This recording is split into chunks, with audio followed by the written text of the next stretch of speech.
एक तो वो लाहौर से चला था और वीजा लेकर आया, जम्मू कश्मीर में चला गया। भैया वो तो आर्टिकल 7 में भी कवर नहीं होता। लेकिन राज्य सरकार ने अपनी पावर को एक्सीड करते हुए उसको यहां स्टे कर दिया कि ये मुसलमान भाई है, उसको स्टे करते हुए वहां निवासिता दे दी और उसको पुलिस में भी भर्ती कर लिया। पीओजे के वो विस्थापित जो कि जम्मू कश्मीर में ना रहकर देश के अन्य हिस्सों में आ गए थे, उनको नहीं पीआरसी दिया। आर्टिकल 35A था, आर्टिकल 370 था। गोरखाओं को नहीं दिया, वाल्मीकि समाज को नहीं दिया, महिलाओं को वो पूरे अधिकार नहीं दे रखे थे जो जम्मू कश्मीर के ही पीआरसी होल्डर्स थे। कभी आपने दुनिया में सुना है किसी देश में भी वीजा और सिटीजनशिप राज्य सरकार दे? और वो ये भी दावा कर रहा है कि उसके पास आधार कार्ड है और वो वोट भी डाल रहा है। कि भारतवर्ष में इतना बड़ा ब्लंडर कभी नहीं हुआ। ये तो कहना आसान है कि उनको वापस भेजा जाएगा। वापस भेजने का मैकेनिज्म क्या होगा? ये पावर दी केंद्र की, नेहरू जी की सरकार ने ये पावर दी और वो पावर देते समय पार्लियामेंट भी नहीं गए, कैबिनेट की भी बैठक नहीं हुई। और निश्चित रूप से भारत का प्रत्येक इलीगल इमिग्रेंट वापस जाएगा। नमस्कार। पहलगाम हमले के बाद देश भर में भारत सरकार ने राज्य सरकार को कहा है कि वो अपने अपने राज्यों में रहने वाले अवैध पाकिस्तानी और बांग्लादेशी को पहचान करे और खासतौर पर पाकिस्तानी जिनका वीजा रद्द होने के बावजूद, खत्म होने के बावजूद भी वो वहां पर टिके हुए हैं, उनको देश से बाहर निकाले। इस फैसले के बाद कुछ ऐसे चौंकाने वाले केसेस सामने आ रहे हैं जिससे एक बड़े खतरे की ओर इशारा हो रहा है। 2-3 स्टोरीज पर बात करेंगे और यह खतरा किस तरीके से बढ़ा है हमारे देश की सुरक्षा व्यवस्था को लेकर, हमारे जो संप्रभुता है उसको लेकर भी एक बड़ा खतरा हो सकता है। इस पर बात करने के लिए हमारे साथ है खास मेहमान डीके दुबे जी। इस पर चर्चा करेंगे। सर, एक फैसला तो हो गया कि जो अवैध रूप से रह रहे हैं, मैं 2 केसों के साथ शुरुआत करूंगा। एक केस है कि इफ्तिकार अली जम्मू कश्मीर में रह रहे हैं 1960 के दशक से। उसके बाद वो वहां पर पाकिस्तानी नेशनल हैं, पाकिस्तानी पासपोर्ट से आए और यहां पर आकर वो जमीन भी खरीदते हैं, पुलिस में नौकरी करते हैं। आज उनके बच्चे हैं, परिवार है, सेटल हो चुका है, जम्मू कश्मीर में है। आपको पता है कि 2019 से पहले वहां पर रहने वाले, दशकों तक रहने वाले जो भारतीय नागरिक थे उनको भी पीआरसी नहीं थी। पाकिस्तानी नेशनल कैसे आके रह गया? क्या ये बड़े खतरे की ओर इशारा नहीं है? नहीं, खतरा तो हमेशा से था, खतरा आज भी है। 2 विषय हैं। एक विषय ये है कि ऑथराइज्ड या legal immigration, unauthorised stay. Legal immigration, unauthorised stay. दूसरा है इलीगल इमिग्रेशन। इलीगल इमिग्रेशन जो जम्मू कश्मीर के बॉर्डर से सुरंग बनाकर घुस जाते थे, जो उधर से सुरक्षा बल गोली चलाते थे उधर के, और गोली चलाकर हमारी सेना को इधर इंगेज करके और रास्ता खोलते थे और घुस जाते थे। इलीगल इमिग्रेंट वो जिनको बॉर्डर पर गोली मार देनी चाहिए थी। अगर सुरक्षा बल पाकिस्तानी गोलीबारी के आगे इंगेज ना हुए होते तो शायद ये एंट्री मारते समय इनको गोली मार दी जाती। और दूसरा वो जो कि आए तो लीगल वीजा लेकर आए लेकिन अनऑथराइज्ड स्टे कर गए हमारे यहाँ। भारत एक धर्मशाला है, धर्मशाला में मर्जी वो आया, रुका और उसका कोई रिकॉर्ड नहीं है। ये पिछले 70-75 साल की हमारी उपलब्धि है, 77 साल की, कि हमारे पास कोई रिकॉर्ड नहीं है। मैं नागरिक हूं भारत का, इसका मेरे पास कोई प्रमाण नहीं है। मैं हूं, लाखों पीढ़ियां मेरी यहां रही होंगी, मेरे पास भी वही डॉक्यूमेंट है जो कि इलीगल इमिग्रेंट के पास है। मेरे पास भी वही डॉक्यूमेंट है जो लीगल इमिग्रेंट अनऑथराइज्ड स्टे पर है। ये वो प्रकरण आप बता रहे हो, लेकिन ये प्रकरण जो जम्मू कश्मीर से निकल रहे हैं, ये legal immigrant with unauthorised stay but authorised by the state government. Pre 2019 pre 2019 क्या था, मैं आपको बताऊं कि भारतवर्ष में इतना बड़ा ब्लंडर कभी नहीं हुआ। आर्टिकल 7 में हमने एक संशोधन कर दिया जम्मू कश्मीर के लिए। हमने मतलब सरकार ने, केंद्र सरकार ने प्रेसिडेंशियल ऑर्डर से, पार्लियामेंट जाकर नहीं कहा, प्रेसिडेंशियल ऑर्डर से कर दिया।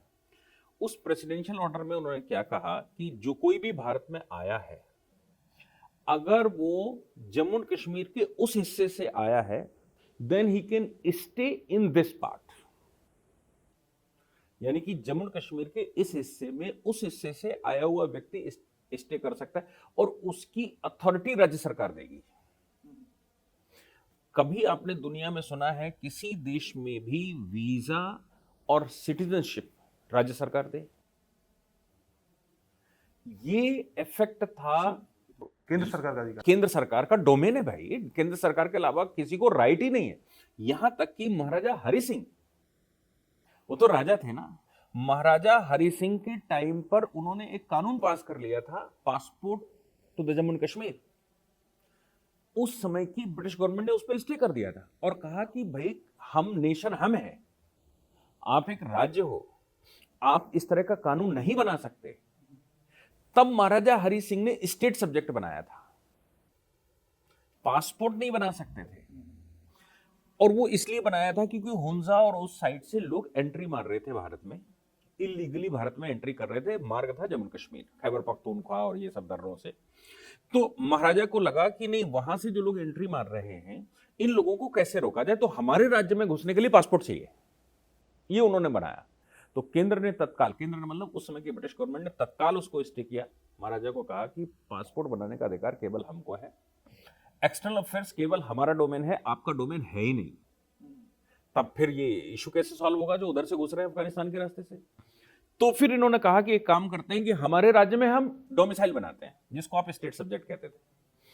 तो उसको उन्होंने इस डोमिसाइल को स्टेट सब्जेक्ट करके कहा कि हमारे राज्य में जो लोग पीआर लेने आएंगे, परमानेंट रेजिडेंट बनेंगे, उनको हमसे सर्टिफिकेट लेना पड़ेगा। यानी कि वो उधर से आए तो भी सर्टिफिकेट उसको चाहिए और इधर से जाए तो भी सर्टिफिकेट चाहिए। हमारे राज्य में उसको डोमिसाइल लेनी पड़ेगी। ये डोमिसाइल की पॉलिसी आज भी भारत में है। किसी भी राज्य की अपनी डोमिसाइल है, इस डोमिसाइल के आधार पर ही हम रिजर्वेशन देते हैं। एससी एसटी का रिजर्वेशन, ओबीसी का रिजर्वेशन देश के किसी कोने में जाकर आप नहीं ले सकते। आप उस राज्य के डोमिसाइल, जिस राज्य के डोमिसाइल है वहां पर ले सकते हैं। तो डोमिसाइल की पॉलिसी आज भी है और आप भारत में एक ही राज्य के डोमिसाइल हो सकते हैं। ये भी प्रदीप के जजमेंट में उन्होंने सुप्रीम कोर्ट ने कहा कि भारत में एक ही डोमिसाइल है, वो है भारत की डोमिसाइल, वो किसी राज्य में हो सकती है। तो पीआर का जब कॉन्सेप्ट था तब भी सिटीजनशिप का जो इशू है वो नहीं कर सकते थे महाराजा। सिटीजनशिप या भारत के नागरिक होने का तो केवल प्रमाण केंद्र सरकार, उस समय की ब्रिटिश गवर्नमेंट ही देती थी। अब सवाल यह पैदा हुआ कि जब 1954 का ये कॉन्स्टिट्यूशनल ऑर्डर आया, तो इस ऑर्डर के समय पर ऐसा क्या हो गया, ये ऑर्डर ऐसा क्या कर गया कि भाई हमने राज्य को पावर दे दी और राज्य से कहा कि तुम्हारे राज्य में जो रहता है उसकी डोमिसाइल तुम बनाओ और उस डोमिसाइल के आधार पर वो सिटीजनशिप क्लेम कर देगा। इतने ऐसे ब्लंडर आपने संसार के किसी डेमोक्रेटिक कंट्री में नहीं देखे होंगे। 35 कैपिटल ए तो ब्लंडर था ही और है ही, घोषित है। आर्टिकल 7 का संशोधन उससे बड़ा ब्लंडर था। अब जो आप इफ्तिकार की बात कर रहे हैं, वो जो पुलिस वाला है, वो भारत में आया, आर्टिकल 7 का प्रोटेक्शन था, उसको राज्य सरकार ने उसको कर दिया। आपके पास एक आध वीडियो और चल रहे हैं जिसमें राज्य सरकार ने, वो कहता है कि हम आए वीजा लेकर थे, हमने यहाँ स्टूडेंट वीजा पर हमने एडमिशन लिया, उसके बाद स्टेट हुड राज्य के पास थी और राज्य से हमने आग्रह किया तो उन्होंने वीजा स्टे कर दिया। आप समझ सकते हैं कि राज्य सरकार वीजा स्टे कर रही है भारत का, और वो रह रहा है 2008 से, कहता है कि मैं रह रहा हूं। और वो ये भी दावा कर रहा है कि उसके पास आधार कार्ड है और वो वोट भी डाल रहा है। मैं तो ये कह रहा हूं सर कि मेरे पास भी कोई प्रमाण नहीं कि मैं भारत का नागरिक हूं। हाँ, क्योंकि हमने कोई मैकेनिज्म ही नहीं डेवलप करी, हमने तो उसको धर्मशाला बना कर रखा है नहीं। भाई मेरे ऊपर सवाल खड़ा होता तो मैं कहां से लाऊं? मेरा तो तरीका यह है कि मेरे से राज्य सरकार अगर पूछती है, केंद्र सरकार पूछती है कि आप मुझे बताइए कि आप भारत के नागरिक हैं कि नहीं है, तो मैं ये कहूंगा कि मेरे पुरखों की जमीन, मेरे पुरखों का घर, मेरे पुरखों का सिजरा निकाल लो 500 साल का। भाई कहीं ना कहीं तो मेरे परिवार के लोग रहे होंगे, उनका पीछे से जब भी कोई रजिस्ट्री हुई कि मैंने यहाँ रजिस्ट्री करवाई तो अपने गांव का पता लिखवाया होगा, फिर नया पता मेरा यहाँ का बना होगा। गांव की रजिस्ट्री होगी तो पिछले गांव का पता लिखवाया होगा, तब वहां की रजिस्ट्री हुई होगी। तो आप निकालते चले जाइए, आपको 500 साल का इतिहास मिल जाएगा मेरा। 1000 साल का भी अगर आपके पास रिकॉर्ड, जितना बड़ा रिकॉर्ड आपका पीछे का है, मेरा रिकॉर्ड मिलता चला जाएगा। ये प्रमाण है मेरे भारत के नागरिक होने का। लेकिन ये प्रमाण तो इतना लेंदी है कि कौन करे, क्यों करे, सरकारी कर्मचारी क्यों मगजमारी करे, क्यों उसमें दिमाग लगाए। क्या है कि मेरे पास आधार है, मैंने कहा मेरे पास आधार है, मेरे पास पैन कार्ड है, मेरे पास ये है, मेरे पास वो है, उन्होंने कहा ठीक है ओके। तो भारत में ये जो गड़बड़ी आई उसका कारण ये है कि कोई मैकेनिज्म भारत में स्वतंत्रता के बाद हमने बनाई नहीं, अंग्रेजों के पास तो मैकेनिज्म थी। तो ये तो जैसे आपने कहा कि वो वीजा लेके आए, नहीं अभी वो बात पूरी पूरी पूरी करिए। अब वो आर्टिकल 7 के तहत वो आ गया। अब उसमें सरकार ने, राज्य सरकार ने क्या ब्लंडर किया कि हमने पावर जो भी दी थी, अच्छी खराब, लीगल थी इलीगल थी, हमने पावर दी थी कि पाक ऑक्युपाइड जम्मू एंड कश्मीर का कोई निवासी है, क्योंकि हम उसको हिस्सा मानते हैं, उसकी रिकॉग्निशन राज्य सरकार कर सकती है जम्मू कश्मीर की, और उसके आधार पर केंद्र उसको प्रोटेक्ट करेगा। उन्होंने क्या किया कि एक साजिश के तहत इस्लामाबाद से, सिंध से, बलूचिस्तान से, खैबर पख्तूनख्वा से, पंजाब से व्यक्ति चला। पहले वो पाक ऑक्युपाइड जम्मू एंड कश्मीर गया। पाक ऑक्युपाइड जम्मू एंड कश्मीर में उसने अपने कागज बनवाए, राज्य सरकार ने बनवाए वहां की, और वो भारत में घुस आया। भारत सरकार के पास चूंकि होता तो वो क्रॉस एग्जामिन करती, राज्य सरकार के पास था, वो अपने आप को इस्लामिक स्टेट बता रहा था, statehood on the basis of Islamic majority. तो वो उन्होंने कहा भाई ये तो अपना जात वाला है, ये जात वाला भाई है। उन्होंने यहां पर आकर उसको पावर दे दी और उसको स्टे कर दिया। स्टे करने के बाद राज्य सरकार ने, अब तो सब लीगल हो गया, वहां से इलीगल चला था। पाक ऑक्युपाइड जम्मू कश्मीर का उसने एक फर्जी डॉक्यूमेंट बनवाया, ना भी बनवाया हो तो भी राज्य सरकार ने उसको चला दिया कि भाई ये पाक ऑक्युपाइड जम्मू कश्मीर से आया। लेकिन सवाल ये पैदा होता है कि पाक ऑक्युपाइड जम्मू कश्मीर से भी क्या इलीगल इमिग्रेंट हो जाएगा, घुस जाएगा? नहीं घुस सकता। अब उन्होंने कहा कि भाई वो वीजा लेकर आया था, वीजा लेकर आया था, हम यहाँ के रहने वाले हैं, यहाँ पर घुस गए। तो दो अलग अलग प्रश्न है। एक तो वो लाहौर से चला था और वीजा लेकर आया, जम्मू कश्मीर में चला गया, भैया वो तो आर्टिकल 7 में भी कवर नहीं होता। लेकिन राज्य सरकार ने अपनी पावर को एक्सीड करते हुए उसको यहां स्टे कर दिया कि ये मुसलमान भाई है, उसको स्टे करते हुए वहां निवासिता दे दी और उसको पुलिस में भी भर्ती कर लिया। ये ऐसा खतरनाक जाल है। वैसे तो हम कह रहे हैं कि भाई पीओजेके का चूंकि अपना है इसलिए वहां के निवासी को ले लें, टेक्निकली सही है, लेकिन वो पासपोर्ट पाकिस्तान का लेके आ रहा है। तो इससे तो टेक्निकली ये भी है कि उसने पीओजेके का होने की अपनी नागरिकता को रद्द करवा के जब पाकिस्तान की नागरिकता ले ली है टेक्निकली। और हम किसी पीओजेके के नागरिक का पाकिस्तानी पासपोर्ट कैसे एक्सेप्ट कर सकते हैं? यहां भी एक तरह का टेक्निकली हम एक्सेप्ट कर रहे हैं कि वो पाकिस्तान का हिस्सा है इसलिए वो पासपोर्ट दे सकता है। भैया ये तो मैं कह रहा हूं ना, ये तो 2014 से पहले का जो ब्लंडर है वो निकल के आ रहे हैं ना। यही तो ब्लंडर था भैया। केंद्र की सरकार जो यहां पर बैठी हुई है वो यही तो ब्लंडर कर रही थी सब। उसने तो आर्टिकल 35 कैपिटल ए देकर पावर ही दे दी राज्य सरकार को। मतलब आप सोचो कि पावर पूरी दे दी कि भारत की जो नागरिकता है, नागरिकता के आधार पर जो उसके फंडामेंटल राइट है, वो फंडामेंटल राइट भी राज्य सरकार तय करेगी। फंडामेंटल राइट क्या? Right to job, right to resident, हमारा फंडामेंटल राइट है ना। Right to equal opportunity, right to education, right to education मेरा फंडामेंटल राइट है ना। Right to access the government मेरा फंडामेंटल राइट है। Right to live, right to resident मेरे fundamental right है। राइट टू बिजनेस, ये सब मेरे फंडामेंटल राइट है। 35 कैपिटल ए ने राज्य में फंडामेंटल राइट भी रोक दिए सारे, और ये पावर दी केंद्र ने। ऐसा नहीं है कि उन्होंने अपने बाप कर ली, ये पावर दी केंद्र की, नेहरू जी की सरकार ने ये पावर दी। और वो पावर देते समय पार्लियामेंट भी नहीं गए, कैबिनेट की भी बैठक नहीं हुई। अच्छा, हैरानी की बात यह है कि आप इसके बरक्स देखें इसके कि पीओजेके के वो विस्थापित जो कि जम्मू कश्मीर में ना रहेगा देश के अन्य हिस्सों में आ गए थे, उनको नहीं पीआरसी दिया। आर्टिकल 35A था, आर्टिकल 370 था। गोरखाओं को नहीं दिया, वाल्मीकि समाज को नहीं दिया, महिलाओं को वो पूरे अधिकार नहीं दे रखे थे जो जम्मू कश्मीर के ही पीआरसी होल्डर्स थे। तो ये जो जिसको कहें कि दोहरा रवैया है, दोहरा नहीं है तो कहेंगे बेहद खतरनाक साजिश नजर आती है। ये अगर एक्सपोज हो गई थी तो इन ऐसे लोगों को पहचान करके हमें 2019 के बाद निकाल नहीं देना चाहिए था। अभी पहलगाम हमले की जरूरत थी क्या कि पहलगाम हमले हो तब जाके हम पहचान करें, तब जाके इसको निकालें? ये पहले क्यों नहीं हुआ? सरकार तो यहाँ पे 15 साल से है। सरकार ने दूसरा स्टेप इस पर लिया था। पहला स्टेप ये था कि पहले हम जम्मू और कश्मीर का जो मार्ग है, जो चोर का रास्ता है, वो रास्ता पर ब्लॉक करें, तब तो हम इधर पकड़ा धकड़ी करेंगे। इधर हम पकड़ा धकड़ी करते रहे, उधर से रास्ता खोला है। तो 370 जिस समय डाइल्यूट हुआ और जिस समय पूरा कॉन्स्टिट्यूशन जम्मू कश्मीर पर लागू हुआ, वो लॉस क्लॉस आर्टिकल 7 के इसके उसके सब खत्म हो गए। तो सीधी सी बात है, जो मेरा अधिकार है वो जम्मू कश्मीर में दूसरे का है, जो मेरा यहाँ राइट है वो जम्मू कश्मीर में दूसरे व्यक्ति का है, जो मेरे साथ यहाँ प्रश्न है वो प्रश्न उसके पास भी है, वहां पर भी रहने वाले के पास है। तो जब हमने ये कर लिया तब हमें उनको निकालने की बात आती है। निकालने की बात आती है तो सबसे पहले कि कॉन्स्टिट्यूशन सिटीजनशिप अमेंडमेंट करना पड़ता है। तो भारत सरकार ने तत्काल सिटीजनशिप अमेंडमेंट एक्ट पास किया था, जिसको आप CAA कहते थे।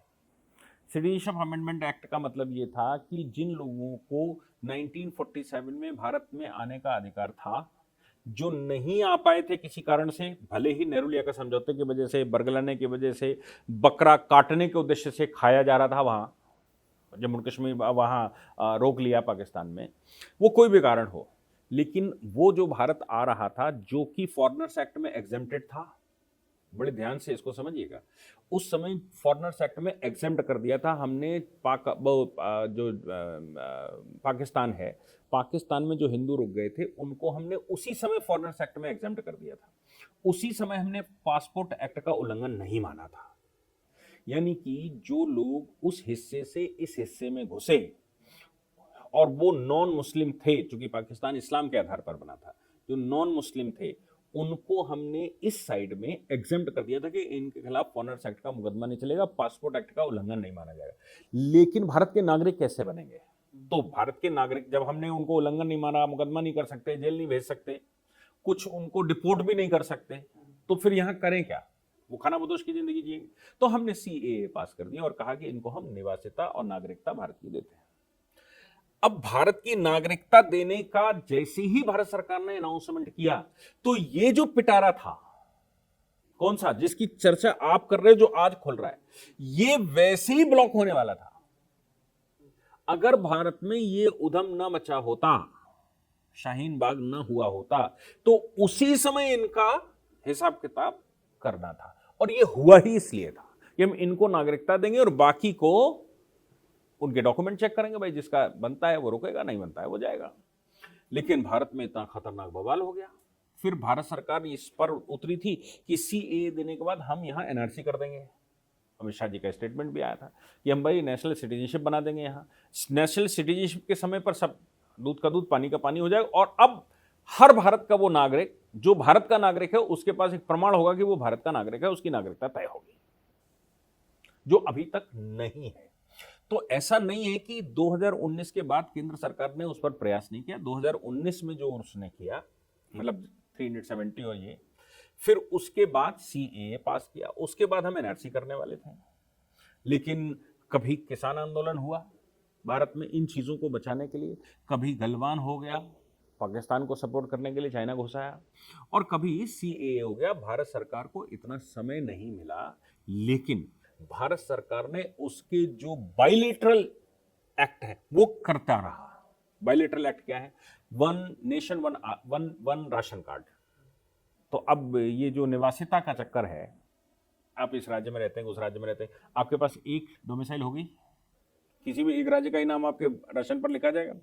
फिर उसने कहा कि हम आपका आधार बना लेते हैं, सबका कंपलसरी कर लेते हैं। हालांकि पहले से था, आधार सरकार ने कंपलसरी कर दिया। कम से कम एक डॉक्यूमेंट तो होगा, ऐसा तो नहीं जम्मू कश्मीर का डॉक्यूमेंट अलग रखे हुए, यहाँ का अलग रखे, वहां का अलग रखे, वहां का अलग रखे, और जिस राज्य में जाता है वहां का इस्तेमाल कर लेता है, या वो सिक्योरिटी एजेंसीज को मूर्ख बना रहा है कि हम तो है ही नहीं वहां के। तो हमने कहा कि एक आधार कार्ड इसमें सबको करना पड़ेगा।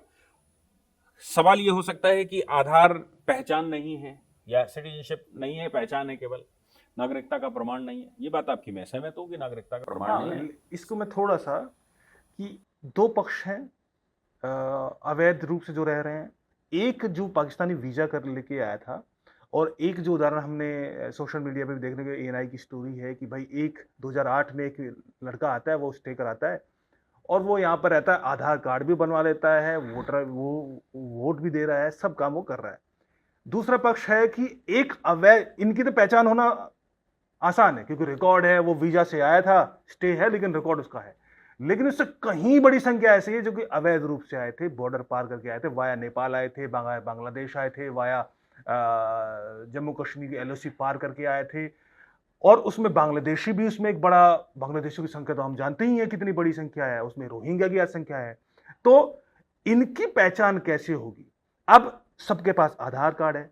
आधार कार्ड नागरिकता का प्रमाण नहीं है, लेकिन आधार कार्ड इस देश में सिंगल वो डॉक्यूमेंट है कि नागरिकता को मिलने वाले वो तमाम अधिकार, वो तमाम चीजें आपको सिर्फ एक आधार कार्ड पर मिल सकती हैं। यहां बैंक अकाउंट खोलिए, नौकरियों करिए, यहां पर आप वोट भी डालिए, सब काम करिए। तो आपको क्या जरूरत है कि वो नागरिकता बने? वो नागरिक बन गया है भाई आधार कार्ड के आधार पर। ऐसा नहीं है सर, आधार केवल पहचान है, और आधार जब हमने सब जगह लगा दिया कंपलसरी, हालांकि दुर्भाग्य था कि पुट्टुस्वामी के जजमेंट में और सुप्रीम कोर्ट ने आधार की कंपलसिटी हटा दी थी।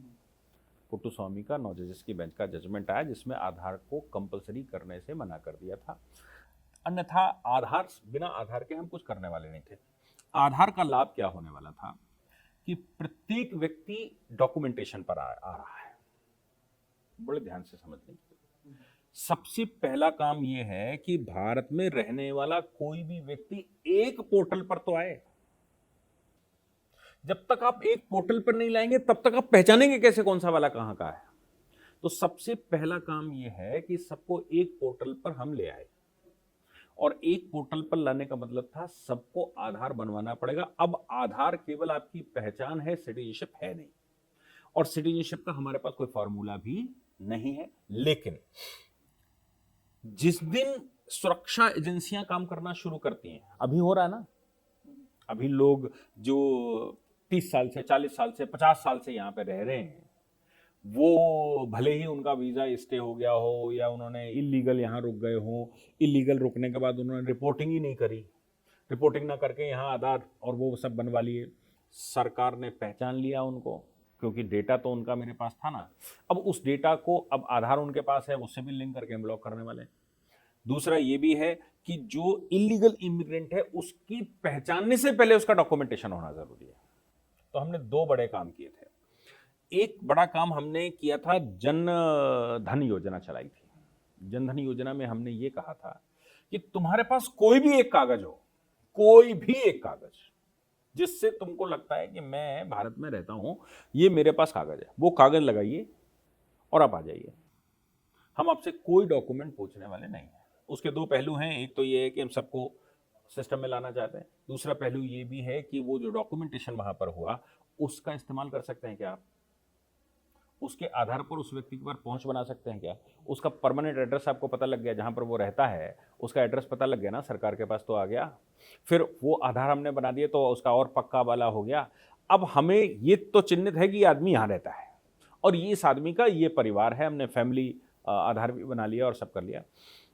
अब सिक्योरिटी एजेंसीज का काम है, और भारत में जो इन्वेस्टिगेटिंग एजेंसीज है उनका काम है कि वो इनको पहचाने कि भाई आधार है, फिर भी हम इनको पहचानेंगे। अभी हमने एक शिफ्ट में इनको बाहर कर दिया, और वो भी बाहर करने का कारण 2019 का ये जो जम्मू कश्मीर वाला 370 और ये ऑल दस था, इसकी वजह से हम ये वीजा वालों को वापस कर पा रहे हैं। सीए अमेंडमेंट की वजह से हम वीजा वालों को वापस कर पा रहे हैं, अन्यथा सबको जाना होता। और कुछ ने जिसको सीए का नहीं मिल पाया सर्टिफिकेट, वो भी परेशान है ना, वो चाहे हिंदू क्यों ना हो, परेशान है, उसको भेज रहे हैं वापस, दोबारा आना।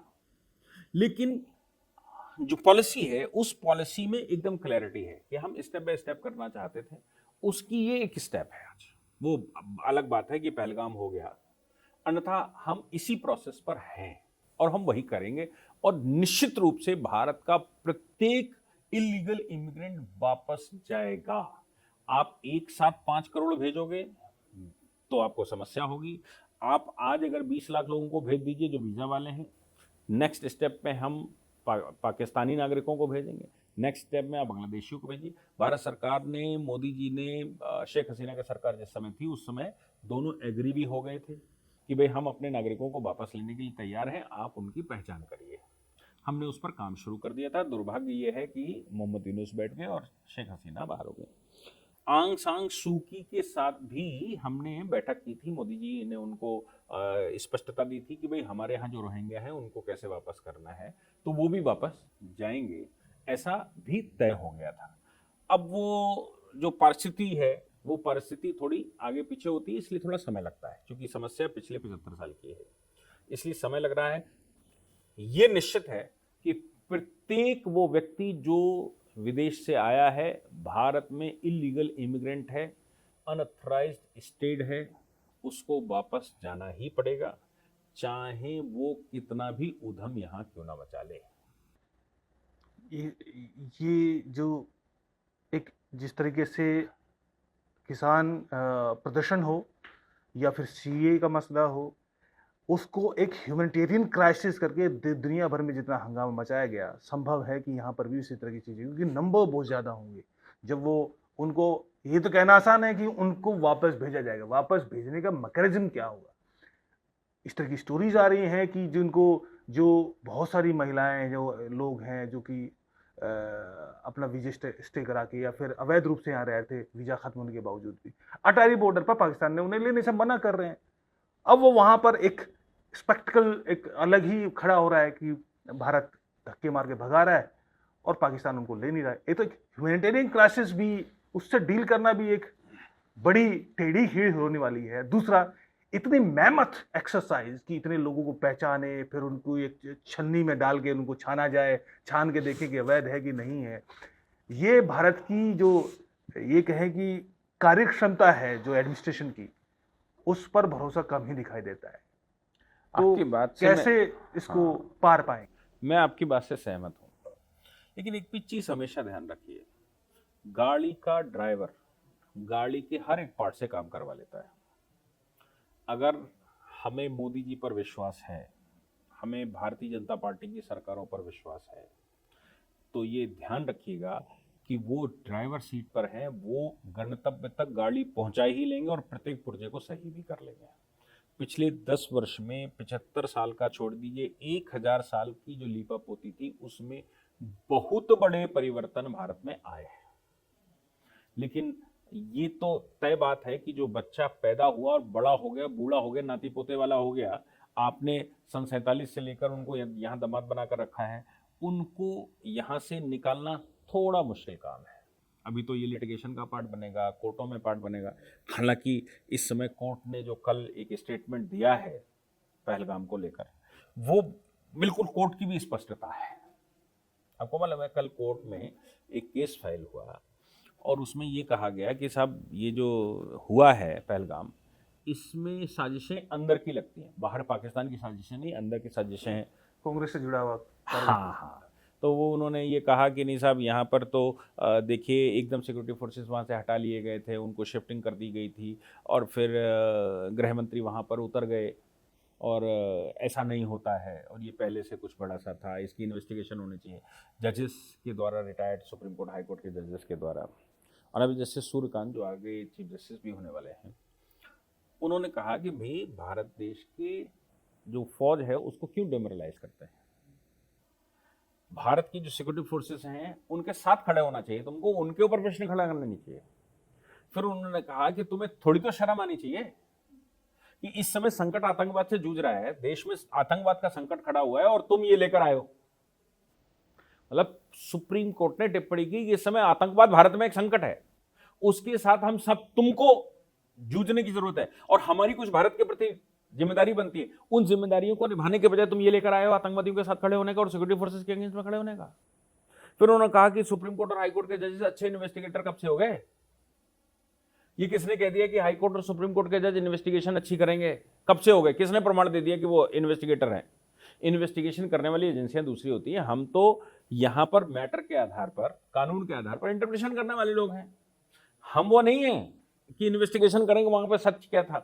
अब ये स्टेटमेंट ऑन सुप्रीम कोर्ट का और आज से 1 साल पहले तक के स्टेटमेंट, इन दोनों में अगर पैरिटी बिठाएंगे तो उनको समझ आ गया कि 370 के हटने के बाद जो 5 जजेस की बेंच का जजमेंट आया, उस जजमेंट में जो जबरदस्ती प्रेशर बनाकर वहां सरकार बनाने का कहा गया था, उसके परिणाम ये निकलना शुरू हो गए जैसे ही सरकार बनी और ये होना शुरू हो गया। ये कोर्ट को भी समझ में आएगा कि जो जजमेंट आया था उस जजमेंट का कहीं रिपरकेशन तो नहीं है। हम यहां से कोई स्टेटमेंट दे दें और हम यहां से कोई ऑर्डर करते हैं, उसका रिपरकेशन वहां तो नहीं दिखाई देगा। इसलिए पिटीशन डिसमिस नहीं करी, बड़ी उल्टी लताड़ लगाई सुप्रीम कोर्ट ने। लेकिन यह भी संभव है कि किसी दूसरे जज के पास जाए तो वो कुछ और ही कहे और इंटरप्रिटेट करे। नहीं, ऐसा नहीं होता कि एक बार पिटीशन चलेगी, डिसमिस हो गई, डिसमिस होने का मतलब अब वो उस विषय पर पिटीशन मैं इसलिए कह रहा हूं कि हाई कोर्ट में ऐसे कई इक्का दुक्के खबरें आने लग गई हैं कि वो हाई कोर्ट ने केंद्र सरकार की इस कार्रवाई पर स्टे लगा दिया कि उसको फौरी राहत दे दी।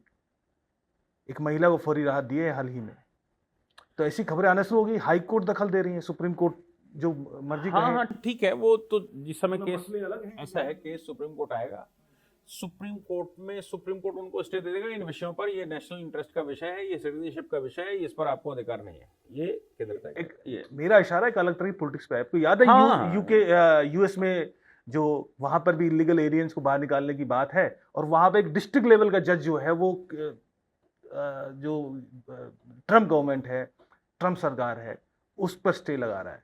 तो ये कॉन्फ्लिक्ट नहीं, आप उनको उनके स्ट्रक्चर में हमारे स्ट्रक्चर में फर्क है। वो फेडरल स्टेट है, उनका कॉन्स्टिट्यूशन अलग है, वो एग्रीमेंट के तहत केंद्र के पास पावर है।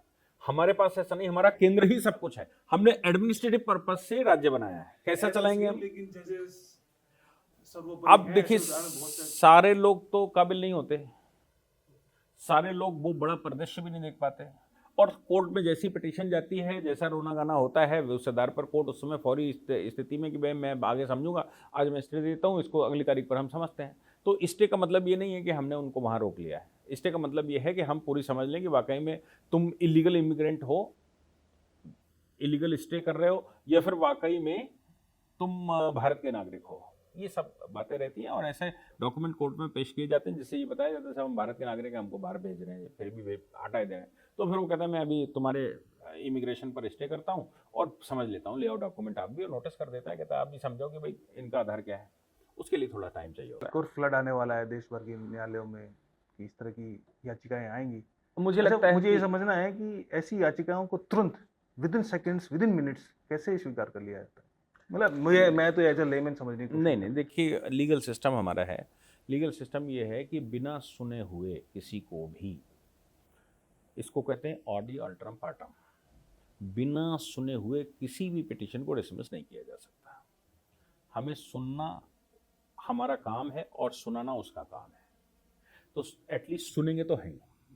सुनने के बाद हम डिसमिस करेंगे। अब वो हमारे सुनने की प्रक्रिया 6-6 महीने चल जाती है, साल भर चल जाती है, वो प्रक्रिया ही ऐसी है कि भाई पहले यहाँ पर जाएगा, फिर रजिस्ट्रार के पास जाएगा, फिर मोशन पर जाएगा, फिर इस पर जाएगा, फिर उस पर जाएगा, तब कहीं वो हियरिंग पर लगेगा। और या फिर प्राइम एफएसआई पहले दिन रिजेक्ट कर देता है। जैसे कल मैंने कहा ना कि कल पिटीशन आई थी, पहले दिन कोर्ट ने रिजेक्ट किया कि क्यों डिमोलराइज करते हो, और उसका कारण ये भी था, मैं आपको बता दूं, इसको बड़ा ध्यान रखना है। 23 तारीख को सुप्रीम कोर्ट की फुल बेंच ने एक संकल्प लिया था। 22 को ये घटना हुई, 23 को उन्होंने एक संकल्प लिया फुल बेंच ने, और उन्होंने इस टेररिस्ट एक्टिविटी को कंडेम किया है। पहली बार हुआ था, पहली बार ये हुआ, और कोर्ट ने कहा हम आपके साथ हैं। सुप्रीम कोर्ट की फुल बेंच 23 तारीख को वही खुद कह रहे हैं, पूरी फुल बेंच कह रही है कि इस दुर्घटना में जो भारत के साथ हो रहा है, हम आपके साथ हैं। और हम आपके साथ हैं का मतलब कोर्ट से भी आप उम्मीद मत रखें वो कि कोर्ट से भी कुछ उनको बहुत बड़ा रास्ता मिलने वाला है। कोर्ट स्वयं कह रहा है कि आतंकवादी घटनाओं को माफ नहीं किया जा सकता, और कोई घटना भी करे और लीगल सिस्टम में भी है, ये दोनों एक साथ नहीं चल सकते। ये कोर्ट ने संकल्प लिया था। अब कोर्ट का संकल्प या कोर्ट का जो मेमोरेंडम है, उसके बाद उसी कोर्ट में फिर पिटीशन चली जाए और उसी घटना को लेकर चली जाए और कोर्ट उस पर रिलीफ दे दे, तो आप सोचते हैं क्या होगा? कि अपने ही मेमोरेंडम पर, अपने ही संकल्प पर, अपने ही कंडेम पर जो कॉन्डोनेशन उन्होंने किया, अपने ही कॉन्डोनेशन के अगेंस्ट में चले जाना, जो मुझे लगता है कि अभी जम्मू कश्मीर के न्यायालय हो सकता है उनको जानकारी ना हो, या ये हो सकता है कि मामले के फैक्ट दूसरे हों, हमको परिणाम दूसरा दिखाई दे रहा हो, ये संभव है। लेकिन सुप्रीम कोर्ट इस मामले में चूंकि संकल्प ले रहा है, सुप्रीम कोर्ट इस मामले में कंडेम कर रहा है, फुल बेंच उसका रेजोल्यूशन पास कर रही है, इसलिए बहुत रिलीफ मिलने की उम्मीद नहीं रखनी चाहिए। मैं तो इसमें एक इंडिकेशन दे रहा हूं आने वाले कुछ डिफरेंट नैरेटिव्स की स्टोरीज को लेकर। बहरहाल उम्मीद ये है कि देश की जनता और सरकार तो इस वक्त एक पेज पर खड़ी दिखाई देती है। सिर्फ एक चीज, राज्य सरकारें पूरा सहयोग करें। जम्मू और कश्मीर में इसलिए हो रहा है क्योंकि पुलिस प्रशासन एलजी के पास है।